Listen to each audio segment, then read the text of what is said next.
2:8 hallelujah. দেখিও দর্শনবিদ্যা ও অনার্থক প্রতারণা দ্বারা কেহ যেন তোমাদিগকে বন্দী করিয়া লইয়া না যায়। হালেলুয়া। তাহা মনুষ্যদের পরস্পরাগত শিক্ষার অনুরূপ, জগতের অক্ষয়মালার অনুরূপ, খ্রিস্টের অনুরূপ নয়। হালেলুয়া। আমরা জানো প্রতিনিয়ত ভ্রান্ত হয়ে যাই কেন জানো? আমরা হারিয়ে যাই কেন জানো? আমরা টিকে থাকতে পারি না কেন জানো? আমাদের বিশ্বাস, আমাদের শিকড় প্রভু খ্রিস্ট পর্যন্ত লিঙ্ক নেই। তার জন্য লিঙ্ক নেই। উদাহরণ মনে করো, দীপানের পেটে ব্যথা হচ্ছে, ডাক্তার দেখিয়েছে হয়নি, প্রার্থনা করেছে, একটুখানি ঘুমেছে, আবার যখন শুনলো যে গোপাল তো ওখানে একটা কিছু হচ্ছে, আমি তো ওখানে গিয়ে একটা নিয়ে আসবো কিছু ওষুধ। এবার সেটা বলার কারণ কি? বলার কারণ তার বিশ্বাস খ্রিস্ট পর্যন্ত নেই, তার শিকড় খ্রিস্ট পর্যন্ত নেই। আচ্ছা, প্রভুতে কি আছে? আমরা যতদিন এখানে প্রভুতে এসছি, প্রভুতে কি আছে? যা কিনা জগৎ সংসার দিতে পারবে না, সেটা প্রভুর মধ্যে আছে। সেটা হচ্ছে পরিত্রাণ, অনন্ত জীবন।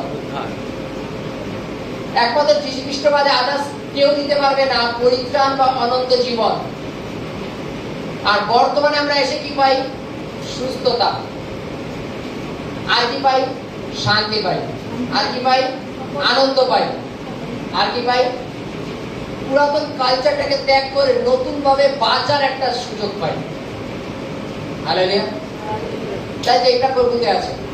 বাইবেলে বলছে অনার্থক যুক্তি দিয়ে কেউ যেন তোমাকে বন্দী করে না নিয়ে চলে যেতে পারে।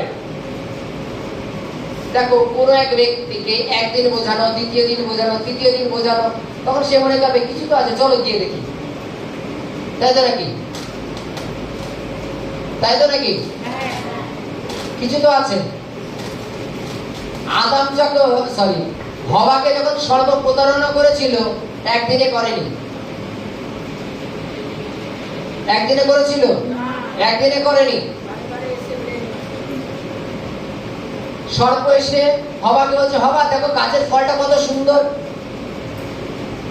হওয়া বলছে, আমি স্বামীর কাছে হয়তো শুনেছিলাম যে ঈশ্বর নাকি ওই গাছের ফলটা খেতে মানা করেছে।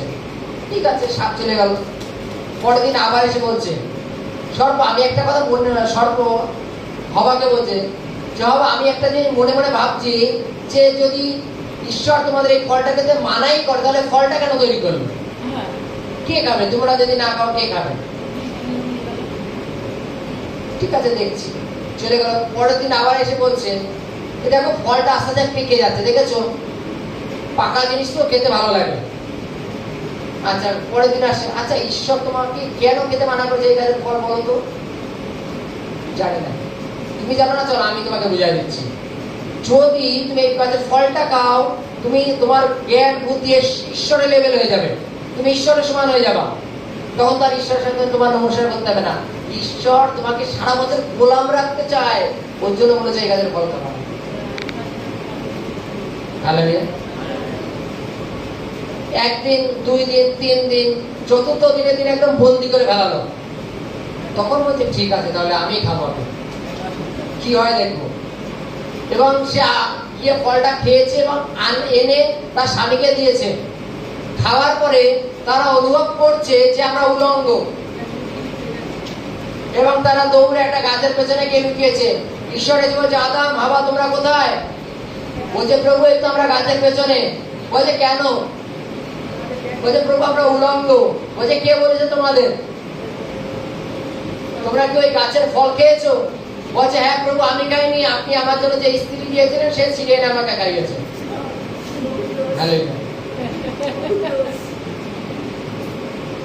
আগে মানুষের পাপ ছিল না। ঈশ্বর যে ফলটা রেখেছিল এদের উদ্যানে, যেটা হওয়া ছিঁড়ে খেয়েছিল, ওই ফলটা যদি না খেত, ঈশ্বর আজ্ঞাকে যদি উল্লঙ্ঘন না করতো, জগতে পাপ আসতো না। জগতে পাপ আসতো না। আর জগতে পাপ আসার জন্য কি হলো? আজকে আমরা পাপে জন্মগ্রহণ করেছি। কিন্তু আমাদের উদ্ধারকর্তা যীশু খ্রিস্ট তার রক্ত দিয়ে আমাদের আবার পাপ থেকে ক্রয় করে নিয়েছে। হালেলুয়া। এখানে কি বলছে যে দর্শন বিদ্যা বা অনার্থক প্রতারণা দ্বারা কেউ যেন তোমাদেরকে বন্দি করিয়া লইয়া না যায়। হালেলুয়া। এই দর্শন বিদ্যাটা কি বুঝি আমরা?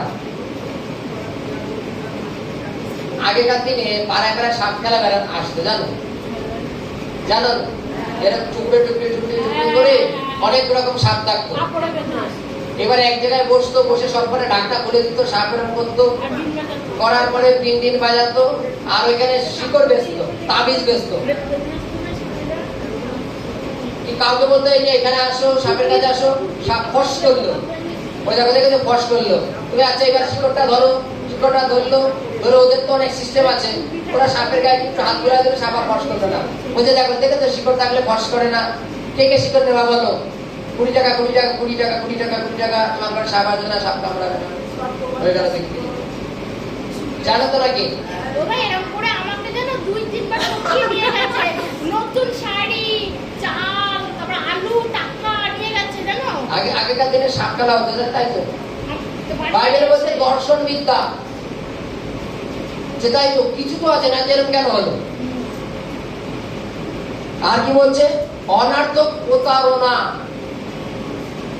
এক কথা যাকে বলি আমরা ছল চাতুরি, ছল চাতুরি বলছে দর্শন বিদ্যা বা ছল চাতুরির মধ্যে দিয়ে যেন কেউ তোমাকে বশ না করে ফেলতে পারে।